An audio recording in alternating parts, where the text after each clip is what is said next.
dossier spécial sur Fréquence Évasion. À chaque instant, des sujets brûlants d'actualité, des faits de société. C'est tout de suite sur Fréquence Évasion. Dans quelques instants sur Fréquence Évasion, dossier spécial, nous serons en compagnie de Philippe Pascot que nous avions reçu il y a quelque temps pour son livre Pilleurs d'État. Et là, nous allons parler de l'exploitation, de l'extraction du gaz de schiste. À tout de suite. Chaque jour sur Fréquence Évasion Radio, vos rendez-vous quotidiens. Écoutez Fréquence Évasion en téléchargeant l'application iPhone ou Android et retrouvez-nous sur www.fréquenceévasion.com. Infos, chroniques, interviews et détente. Fréquence Évasion Radio, dites-nous tout. Philippe Pascot, bonjour et merci d'être avec nous. Je vous en prie, c'est un plaisir. Alors, nous vous avions reçu pour la parution de votre livre Pilleurs d'État. Aujourd'hui, nous allons parler d'un tout autre sujet, à savoir la fuite de méthane en Californie, une fuite de méthane qui affecte depuis 2015 la région californienne de Los Angeles aux États-Unis. Nous allons parler donc aujourd'hui de l'exploitation de gaz et d'huile de schiste. Et une fuite qui a été entre guillemets maquillée de façon honteuse au niveau de l'information des populations. Oui. Puisque au jour d'aujourd'hui, les autorités refusent de donner exactement la teneur du contenu des produits chimiques qui fuient. Donc la population ne savent même pas avec quoi ils sont empoisonnés. Alors, que se passe-t-il en Californie exactement ? Il se passe qu'on disait, il y a une rupture à 2000 mètres sous le sol, et que tout ça s'est causé par les pétrogaziers qui exploitent l'huile et le gaz de schiste sans s'occuper vraiment de la sécurité, du bien-être des populations. À un moment donné, il y en a que ça, mais en France c'est pareil. Il faut savoir que sur un puits d'huile et de gaz, en France les fuites de méthane sont de l'ordre de 9%. Et le méthane, c'est hyper dangereux pour l'effet de serre. Alors, selon les estimations de l'agence chargée de surveiller la qualité de l'air en Californie, il y a entre 44 000 et 58 000 kilogrammes de méthane seraient libérés chaque jour dans l'atmosphère. C'est effarant. Ils sont en train d'avoir la fuite qu'ils ont en quelques semaines, qu'ils ont sur une année. Ce qui prouve bien que l'exploitation de l'huile et du gaz de schiste dans le monde et en France est hyper dangereuse et ne sert à rien. Alors justement, nous pourrions rappeler aux auditeurs ce qu'est l'exploitation du gaz et de l'huile de schiste et quelles sont les conséquences en matière d'écologie. En matière d'écologie, c'est énorme. C'est l'huile et le gaz de schiste. L'exploitation de l'huile et le gaz de schiste, c'est 10 ans de profit pour quelques-uns et 400 à 500 ans de malheur pour tous les autres. Ça se fait par fracturation hydraulique. Oui. Je vous explique, on descend à 2000 ou 3000 mètres, on arrive dans ce qu'on appelle dans la roche-mère. Alors pour résumer et faire un petit peu du populaire, vous voyez ce que c'est que de l'ardoise ? Oui, absolument. Bon, c'est de l'ardoise qui est comprimée les uns sur les autres depuis 2 millions d'années. Et la seule façon d'extraire des nanoparticules d'huile et de gaz de schiste, donc de pétrole entre guillemets, c'est de faire exploser cette ardoise. Donc on creuse un puits vertical jusqu'à 2000 mètres, et après on creuse un puits horizontal jusqu'à 14 km. 14 km, hein. Donc ça veut dire que vous êtes dans votre salle de bain, que vous avez l'impression que vous êtes tranquille, et à 14 km de là, il y a un puits qui arrive jusque sous vos pieds. Oh là là, Dedans, on injecte jusqu'à 200 000 litres d'eau par fracturation. Alors, j'ai entendu dire, alors je ne sais pas si c'est réel, qu'on utilisait des produits chimiques, c'est vrai ? Entre 600 et 900 produits chimiques, dont des produits chimiques, et tout ce que je vous dis, c'est pas moi qui le dis, c'est des rapports officiels. Il y a des produits dont les embaumeurs ne veulent même pas l'utiliser tellement il est dangereux. Ah bon, à ce point-là ? À ce point-là. C'est des produits, c'est un truc de fou, quoi. On balance dedans des produits chimiques qui restent en bas, parce qu'il faut savoir qu'en plus, les pétrogaziers oublient de le dire, on ne récupère que de 30 à 70% de ce qu'on injecte. Ça veut dire qu'il reste dans le sol de 70 à 30% des produits injectés. Et vous croyez vraiment que ces produits-là, ils restent ? Ben non, ils remontent par les failles. Ils remontent par les failles. Et les dégâts écologiques sont énormes. Ça va polluer les nappes phréatiques. Ah mais ça pollue obligatoirement les nappes phréatiques. Puisque, je vous le rappelle, on fait des fracturations, des espèces d'explosions. Ces explosions, ça fait vibrer d'ailleurs des endroits aux États-Unis où ils n'ont jamais eu autant de secousses sismiques depuis qu'il y a de la fracturation. Avec toutes les conséquences qu'il y a derrière. Donc les secousses sismiques font que les produits chimiques remontent. Et aujourd'hui, il faut bien que les gens le sachent, on ne sait pas retraiter l'eau chargée des produits chimiques. On ne sait pas les retraiter. Donc aux États que ça dans des puits, où ils mettent ça, parce que c'est business is business, ils répandent les eaux définitivement polluées sur le sol, pour éviter que les poussières s'envolent. Et aujourd'hui, aux États-Unis, ils en sont toujours au même point. Je veux dire, il n'y a pas de recul, ils sont pas revenus en arrière. Alors, le seul recul qu'il y a, c'est que du fait que du prix de la baisse du pétrole, l'huile et le gaz de schiste devient moins rentable. Mais dès que ça va remonter, il va repartir à la recharge. Et encore une fois, je le dis, ça n'apporte rien. Si on installe ça en France comme ils veulent le faire en 2017, ça ne nous apportera rien. On n'en a pas besoin. Par tous les côtés où on prend ce dossier, c'est de la daube. Ça ne rapporte de l'argent qu'à quelques personnes. D'ailleurs, et on ment aux gens. On dit que l'huile et le gaz de schiste, ça va créer de l'emploi. Moi, sur mon département, par exemple, j'ai le siège social, pas le siège social, mais j'ai l'entreprise Vermillon, qui couvre tout le département de l'Essonne. Vous savez combien il y a d'emplois? Non. 4. En effet, oui. Un puits, ça ne crée pas d'emplois. On dit que ça crée des emplois. Alors, aux États-Unis, ils ont dit que ça a créé 600 000 emplois. Mais c'est vrai. Ça a créé 600 000 emplois. Mais il y a 500 000 puits qui sont ouverts. Faites la division. Ouais. En effet. Ça fait 1,2 emplois par puits. Et en plus, c'est des emplois subalternes. C'est-à-dire, c'est le vigile. Une fois que le puits est creusé, il n'y a plus besoin de personne. La pollution reste, les profits sont pour quelques-uns. Alors aujourd'hui, il y a de plus en plus de militants qui se mobilisent pour faire interdire cette exploitation. Et le pire, c'est qu'elle est déjà interdite. Oui, c'est ça, le seul problème. Et les lobbying font tout pour que ça recommence. Je vais vous donner un truc de fou, écoutez bien les auditeurs. Allez-y. Vous savez ce que c'est qu'une étude d'impact? Une étude d'impact, c'est ce qui permet en France, avant de construire une usine, on demande une analyse de l'eau, de l'air, du sol, et 3 ans après, une fois que l'usine est construite, on peut donc comparer avec cette étude d'impact et te dire, depuis que vous êtes installé, il y a plus d'arsenic, il y a plus de plomb, etc. etc. Donc c'est un point de comparaison avant de construire une usine quelconque. Est-ce que vous êtes d'accord avec moi? Vous me suivez? Oui. Eh bien, je vais vous dire, à Bruxelles, il y a une directive qui a été votée par les députés européens qui dit qu'il n'y aura pas d'études d'impact pour l'exploitation de l'huile et du gaz de schiste. Ça veut dire que quand on va découvrir après qu'il y a eu des problèmes à cause de l'huile, on ne pourra même pas s'appuyer sur des données avant l'exploitation. Mais je dis moi, si c'est pas dangereux comme ils le disent, pourquoi ils ont fait supprimer l'étude d'impact sur l'exploitation de l'huile et du gaz de schiste? Bah oui, c'est évident. C'est bizarre, hein? Et bien ça a été voté par une directive européenne, et ça a été voté parce que la France s'est abstenue. Alors, à votre avis, est-ce qu'ils réussiront ici en France? C'est vrai que depuis quelques années, nous, on a fait plusieurs émissions avec des associations, avec des intervenants, justement, qui militaient pour l'interdiction. Des collectifs, oui. Alors, est-ce que on va y échapper? Non. Il va falloir se battre. Bah oui, comme d'habitude. Ils sont en train de tout faire, les lobbying sont en train de tout faire pour préparer socialement les populations à l'acceptation, et ils achètent les politiques. Je pèse mes mots. Ils achètent les politiques aussi bien de droite que de gauche. Et c'est simple à comprendre. Vous savez, une présidentielle, ça coûte combien? Oui. Une présidentielle, ça coûte 20 millions d'euros au minimum, pour ce qu'on fait, parce qu'après, il y a tout ce qu'ils ont magouillé. Aujourd'hui, le candidat de droite, ils n'ont plus d'argent. Le candidat de gauche n'a pas d'argent. Je donne 4 millions d'euros d'un côté, je donne 5 millions d'euros de l'autre. En 2017, quel que soit le président, ils vont autoriser l'huile et le gaz de schiste. Oui, mais là, ça fait peur quand même.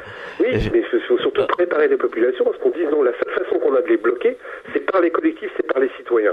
Aujourd'hui, les citoyens ne se laissent plus avoir. Aujourd'hui, l'information, en un quart d'heure, tout le monde peut l'avoir. C'est vrai. Toutes les magouilles qu'ils font pour cacher les choses, ils les cacheront de moins en moins. Tout le monde sait aujourd'hui que l'exploitation de l'huile et du gaz de schiste, on n'en a pas besoin. C'est même pas une énergie pérenne. C'est-à-dire qu'au bout de 10 ans, un puits, on ne peut plus l'exploiter. À quoi ça nous sert d'exploiter ça? 10 ans après, il faut tout fermer. Non mais c'est de la folie entre le nucléaire, entre cette histoire de gaz de schiste. Mais et puis il faudrait peut-être un petit peu que les politiques aient des actes qui correspondent à leur discours. Oui, bah alors là on commence... On sort de la COP21, ils nous ont fait tout un pataquès sur ce truc-là, et ils vont autoriser des énergies fossiles. Ouais. Parce que ça c'est une énergie fossile. Pourquoi ils bossent pas sur les énergies renouvelables? Ah oui, alors qu'on a tout. Je vous dise pourquoi? Oui, allez-y. C'est simple à comprendre. Les énergies renouvelables, quelque part, nous devenons autonomes. C'est-à-dire que si chacun installe sa petite énergie renouvelable dans son jardin, on est autonome. Donc on n'est plus captif. Avec les énergies fossiles, on continue à être captif. Donc, des lobbying, des gens s'en mettent plein les poches. Donc, quand vous avez compris ça, vous avez tout compris. Donc ils font semblant de dire qu'ils vont bosser pour les énergies énergies renouvelables et ils nous laissent nous engouffrer dans les énergies fossiles parce qu'on est captif. C'est aussi simple que ça. Sauf qu'aujourd'hui, le peuple, les citoyens, les collectifs disent non. On n'a pas envie que notre terre soit polluée pendant 400, 500 ans. Ah ouais. Quand je dis 400, 500 ans, je pèse mes mots. Aux États-Unis, il y a des endroits où il n'y a plus d'eau. Finalement, c'est aussi dangereux dans un autre domaine que le nucléaire. Ah ben c'est quasiment aussi dangereux. Le nucléaire, ça pète, ça va nous faire mal, et on est pollué pendant... Mais les déchets, Mais les déchets, c'est pareil. Mais c'est aussi dangereux. Mais le problème, c'est qu'en plus, on peut faire autrement. Mais ils veulent pas. Il y a quelques lobbying et quelques politiques véreux à droite et à gauche qui ont trouvé leur intérêt dans ce truc-là. Uniquement leur intérêt. Et les lobbies, en ce moment, sont en train d'acheter des hommes politiques. Et je pèse mes mots. Et comme c'est eux qui font les lois, ils vont nous sortir des lois en disant que ça crée beaucoup d'emplois, que c'est pas dangereux, qu'ils ont trouvé une nouvelle méthode pour exploiter ça. Mais c'est même pas vrai. Il n'y a pas d'autre méthode que la fracturation hydraulique pour extraire l'huile et le gaz de schiste. Il n'y a pas d'autre méthode. On ne sait pas, et on ne saura jamais, retraiter les eaux définitivement polluées. Et vous vous rendez compte de toute la flotte qui est foutue en l'air ? Bah oui. Nous, on est en relation avec des gens, parce qu'en plus, là où ça devient fou, c'est que en France, c'est interdit. Mais les entreprises françaises, ils se permettent de faire des fracturations déjà à l'étranger. Nous, on est en relation avec des gens dans le monde entier. On a des gens de Tunisie qui nous ont appelés, qui nous disent, mais vous vous rendez compte ? Ils utilisent 20 millions de litres d'eau, 20 millions de litres d'eau par fracturation, alors que nous, on n'a déjà pas à boire. Oui, évidemment. Nous, on n'a déjà pas à boire. Et cette eau-là, elle est polluée définitivement. Et je veux dire, ils la retraiteront jamais. Ils vont nous dire, voilà, mais ils la feront parce que s'ils la retraitaient, ils perdraient du bénéfice, ils perdraient du profit. On marque une pause, on revient dans quelques instants. Chaque jour, sur Fréquence Évasion Radio, recherche, ovni, paranormal, faits de société, protection de l'environnement et les rendez-vous avec vos stars préférées dans Paroles de Stars. Fréquence Évasion, c'est également la voix des sudistes en Principauté de Monaco et dans le Grand Sud. Fréquence Évasion Radio, dites-nous tout. Dites-nous tout. Dites-nous tout.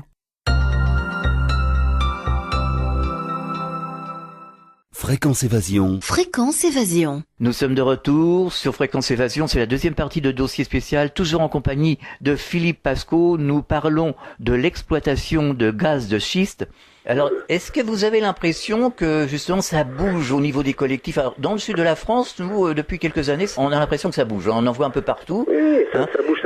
On prépare les gens. Nous, sur les Saônes, par exemple, on est très, très réactifs. Vermillon a essayé de nous imposer 17 puits. 17 puits 17 puits dans les Saônes. Quand ils ont fait l'enquête publique, ils n'ont jamais vu autant de monde venir dire qu'on n'était pas d'accord. Et ils ont reculé. Ça veut dire quoi ? Ça veut dire que si les gens se lèvent, si les gens bougent, si les gens saisissent l'information via Internet, ils pourront rien contre nous. Nous, on les a prévenus ici. Si jamais ils font de l'huile et du gaz de schiste, ça sera la guerre civile. On sera devant les camions. On ne laissera pas. Et si tout le monde raconte qu'on sera devant les camions, ils oseront pas. On est encore dans un pays, entre guillemets, je dis bien, entre guillemets, démocratique. On peut faire reculer les dictatures économiques. Il suffit juste de se mettre devant. Alors, vous connaissez des collectifs, justement Oui, je fais partie de la coordination nationale. Oui, expliquez-nous.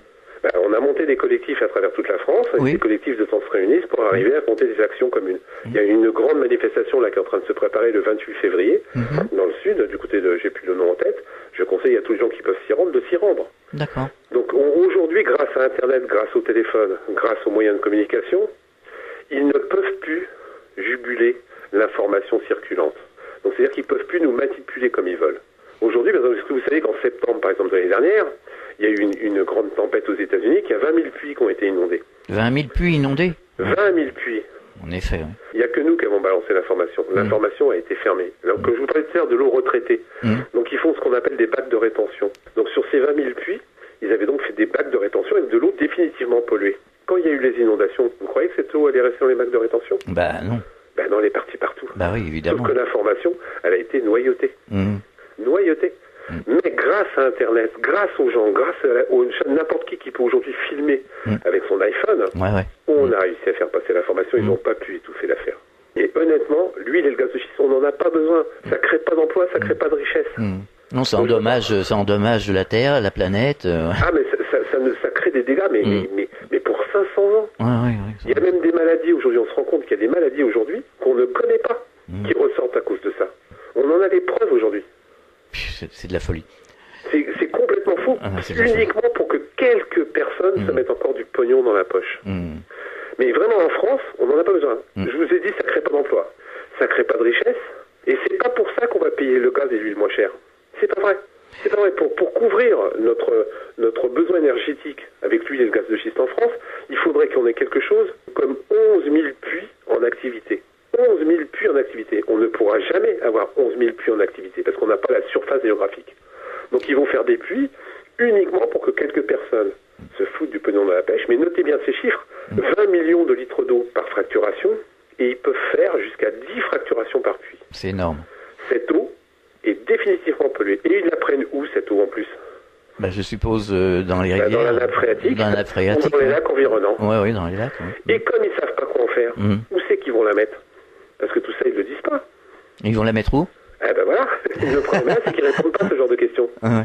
Et cette eau est définitivement polluée. Si je vous donnais la liste des produits chimiques qu'ils mettent à l'intérieur, c'est un truc de fou. Alors, bien entendu, il y a des connards de politiques qui sont députés et un sénateur, qui ont fait soi-disant un rapport intermédiaire, bidon, je le précise bien, un rapport intermédiaire, qui ont dit que maintenant, non, vous inquiétez pas, on fait des fracturations avec des produits alimentaires.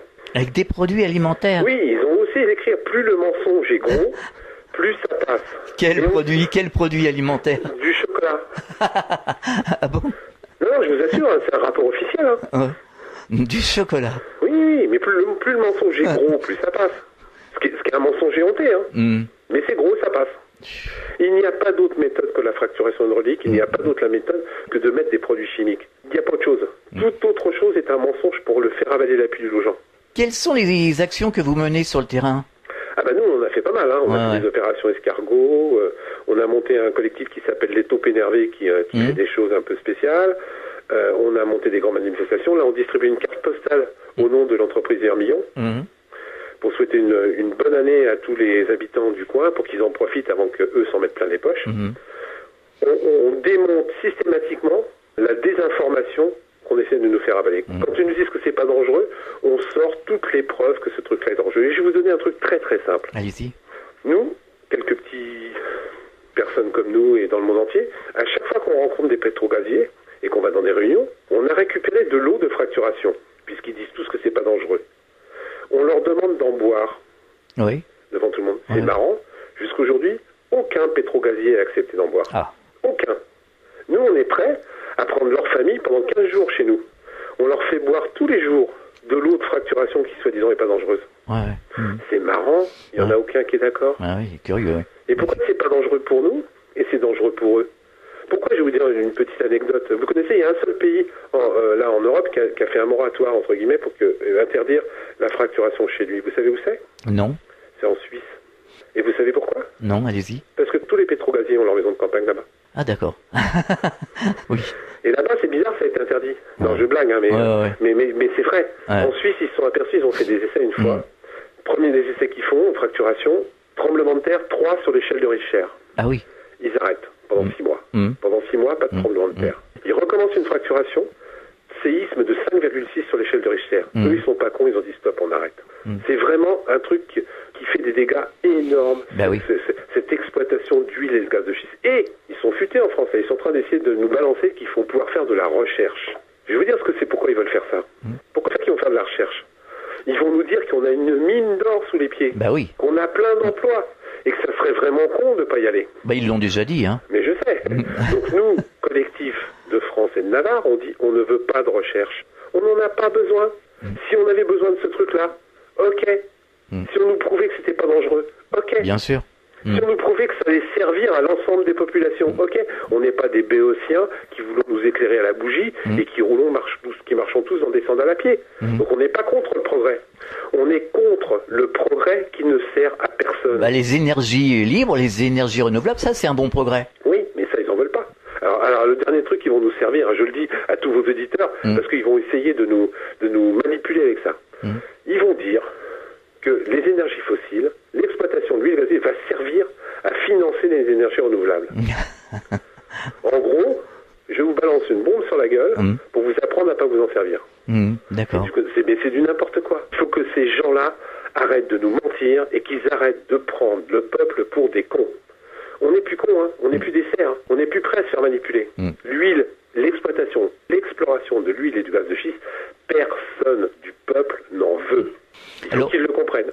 Est-ce que vous auriez un message justement adressé aux auditeurs? Ah oui, préparez-vous en 2017, mais les auditeurs, à descendre dans la rue quand ils vont nous bassiner, nous manipuler en nous expliquant que cette exploitation et cette exploration, c'est quelque chose de bien pour nous. Ce n'est pas vrai. Ça ne sert à rien. 10 ans après l'exploitation... Alors, dernier petit point, je vais vous donner un truc. Oui. Un puits, quand il est exploité, au bout d'un an, il perd 65% de sa puissance. 65%. Je vous prends une image, vous prenez une bouteille de coca, vous la secouez, vous ouvrez, ça gicle, et puis après ça se réduit. Et bien l'exploitation d'un puits d'huile et de gaz de schiste, c'est exactement la même chose. Au bout d'un an, donc c'est pour ça qu'aux États-Unis, ils sont obligés de faire ce qu'on appelle de Madoff. Vous connaissez Madoff, la pyramide de Ponzi. Oui. Comme au bout d'un an, il perd 65% de sa puissance, ils sont sans arrêt obligés de faire d'autres puits. Oui. Parce que eux, ils veulent gagner les mêmes. Mais c'est une vie sans fin là. C'est une vie sans fin. Ouais. Sauf que c'est un truc de fou. 20 millions de litres d'eau par fracturation. Il n'y a pas d'autre méthode. Toute autre méthode, ils ne la feront pas parce que ça coûtera trop cher. Et comme ce truc-là est basé sur le profit, ils risquent pas de faire autrement. Mais ils vont nous l'emballer. Ils vont nous mettre un joli papier cadeau. Ils vont nous mettre des beaux écrans de fumée devant. Mais l'exploration de l'huile et du gaz de schiste, c'est un truc merdique. C'est 10 ans de profit pour quelques-uns, 500 ans de pollution pour tous les autres. Est-ce qu'on peut retrouver toutes ces informations sur Internet? Oui, il y a tout sur Internet et sur notre site. Et il y a plein de sites de collectifs que je conseille aux gens d'aller s'informer par eux-mêmes. Vous avez l'adresse de votre site? Alors nous, la nôtre, c'est Non Gaz de Schiste, le blog Non Gaz de Schiste 91. Mais ils tapent Non Gaz de Schiste, ils vont en avoir partout. D'accord. Il y en a quasiment dans tous les départements des collectifs. Est-ce que vous avez des projets autres? Oui, autres que l'huile et le gaz de schiste. Oui. Essayez d'éditer mon 3e livre sur les délits d'élus. D'accord. De toute façon, vous venez nous en parler. Il n'y a pas de problème. Dès que ça sort, je viendrai vous en parler. Mais sur l'huile et le gaz de schiste, surtout les auditeurs, ne vous laissez pas manipuler. N'écoutez pas les bonnes paroles du pouvoir et des élus qui n'ont qu'un intérêt, sans mettre plein les fouilles. Merci Philippe Pasco et à bientôt sur cette antenne. C'était un plaisir. Nous aussi. Fréquence Évasion.